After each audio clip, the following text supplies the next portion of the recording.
श्री शिवाय नमस्तुभ्यं। श्री शिवाय नमस्तुभ्यं। श्री शिवाय नमस्तुभ्यं। राधे राधे मेरे प्यारे भाइयों बहनों माताओं व बंधुओं, संस्कार की बातें चैनल में आपका स्वागत है। बंधुओं, आज मैं आपको सुनाने जा रही हूँ श्रावण मास महात्म की कथा का तीसरा अध्याय। बंधुओं, जो भी सावन मास में श्रावण मास महात्म की कथा को सुनते हैं, भगवान शिव प्रसन्न होकर उन्हें मनोवांछित वरदान देते हैं। बंधुओं, पूर्ण विश्वास, सच्ची निष्ठा के साथ एकाग्रचित होकर ही श्रावण मास महात्म की कथा को सुने।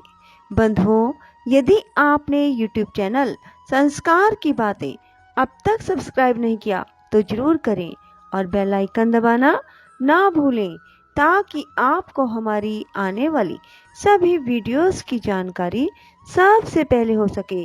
बोलो शिव शंकर भोलेनाथ की जय हो।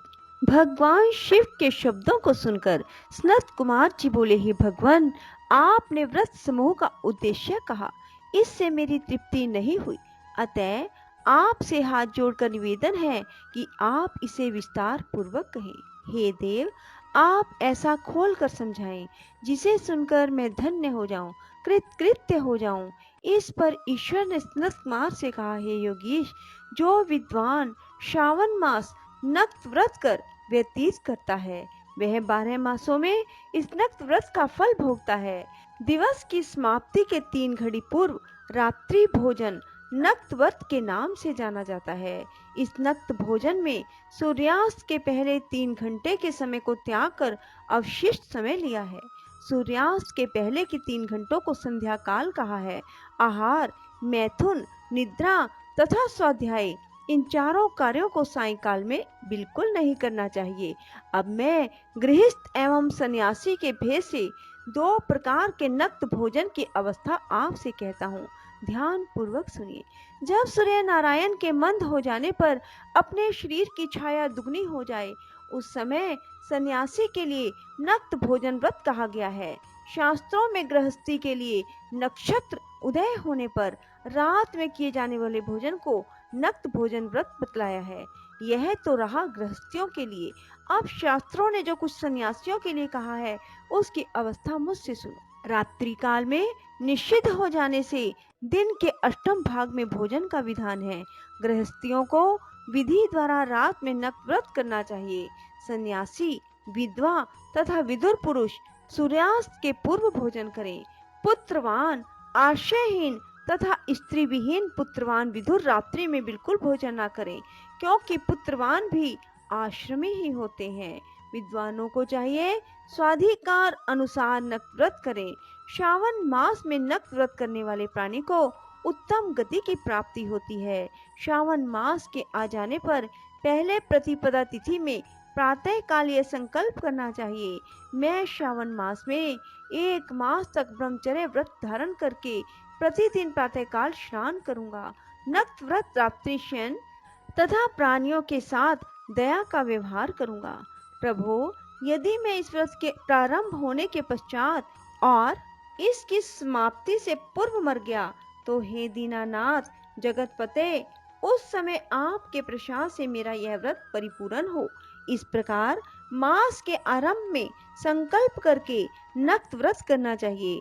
भगवान शिव ने कहा, इस प्रकार नक्त व्रत करता हुआ व्यक्ति मुझे अति प्रिय हो जाता है।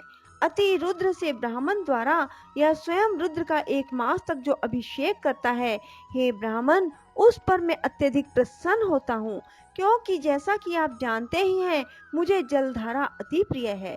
या रुद्र का हवन करें, क्योंकि यह मुझ में प्रीति वाला है। इस मास जो प्राणी अधिक स्वादिष्ट भोजन या उपयोग की जो वस्तु हो, उसे संकल्प द्वारा ब्राह्मण को देकर उसका त्याग करे, वह मुझे बहुत प्रिय है। हे ऋषिराज, अब मैं तुमसे उत्तम लक्ष्य पूजा की विधि कहता हूँ, सुनो। लक्ष्मी की प्राप्ति की इच्छा रखने वाले मनुष्य को बिल्व पत्रों से, शांति की कामना रखने वाले को दूर्वाओं से, लंबी आयु की इच्छा रखने वाले को चंपा पुष्पों से भगवान श्री हरि की पूजा करनी चाहिए। जो प्राणी विद्या प्राप्ति की इच्छा रखता हो उसे मल्लिका तथा चमेली के पुष्पों से अर्चन करना चाहिए। तुलसी दलों से भगवान शंकर जी और भगवान श्री विष्णु प्रसन्न होते हैं। जिस मनुष्य को पुत्र प्राप्ति की इच्छा हो उसे कटेरी के पुष्पों से पूजन करना चाहिए। दूध स्वपन जिसे दिखाई देते हो उसे उनके नाश के लिए उत्तम धान्य से अर्चन करना चाहिए। देव के सामने रंगवल्ली, पद्म, स्वस्तिक और चक्र आदि बनाकर विभु का अर्चन करें। मनुष्य को संपूर्ण कामनाओं की सिद्धि के लिए सब पुष्पों से अर्चन करना चाहिए। यदि प्राणी लक्ष्मी पूजा करता है तो भगवान शंकर प्रसन्न हो जाते हैं। अंत में उद्यापन करना चाहिए। मंडप बनवाकर उसके तीसरे भाग में वेदी बनानी चाहिए। पुण्याह वाचन करके आचार्य का वरण करना चाहिए। मंडप में प्रविष्ट होकर रात्रि में भजन कीर्तन करना चाहिए। वेद पाठ से जागरण करना चाहिए। वेदी पर उत्तम चतुर्लिंगतो भद्र बनाकर उसके मध्य में चावलों से सुंदर कैलाश बनाना चाहिए। उस वेदी में यथास्थान खूब चमकीला तांबे का कलश स्थापन करना चाहिए। उसमें पंचपल्लव सूक्ष्म वस्त्र रखना चाहिए। उसमें उमापति भगवान शंकर की सोने की मूर्ति को पंचामृत से स्नान करवाकर स्थापित करके अर्चन करें। नैवेद्य युक्त धूप, दीप, गीत, वाद्य, नृत्य, वेद शास्त्र, पुराण द्वारा रात में जागरण और प्रातः काल स्नान करना चाहिए। पवित्र शास्त्रोक्त विधान से वेदी बनानी चाहिए। तिल, घृत, पायस, मूल मंत्र, गायत्री, शिव सहस्त्र नाम से हवन करना चाहिए। शर्करा एवं घृत युक्त चावल से हवन करना चाहिए। फिर हवन कर पूर्ण आहुति कर देनी चाहिए। प्रातः वस्त्र, अलंकार, भूषण से आश्चर्य का अर्चन करना चाहिए। ब्राह्मणों का भोजन करके उनको दक्षिणा देनी चाहिए। जिन मंत्रों से पार्वती की लक्ष्य पूजा की है अब उस चीज का दान करना चाहिए। सोने की मूर्ति बनवाकर भगवान श्री शंकर जी को अर्पण करनी चाहिए। यदि 1 मास तक दीप जलाया हो तो उसे दान में देना चाहिए। संपूर्ण इच्छाओं की पूर्ति के लिए सोने की बत्ती, चांदी का दीप बनवाकर गौ घृत से संयुक्त करना चाहिए। देवता से क्षमा प्रार्थना करने के बाद 100 ब्राह्मणों को भोजन कराना चाहिए। हे मुनिश्रेष्ठ, इस प्रकार जो मेरा पूजन करता है उस पर मैं अति प्रसन्न होता हूँ।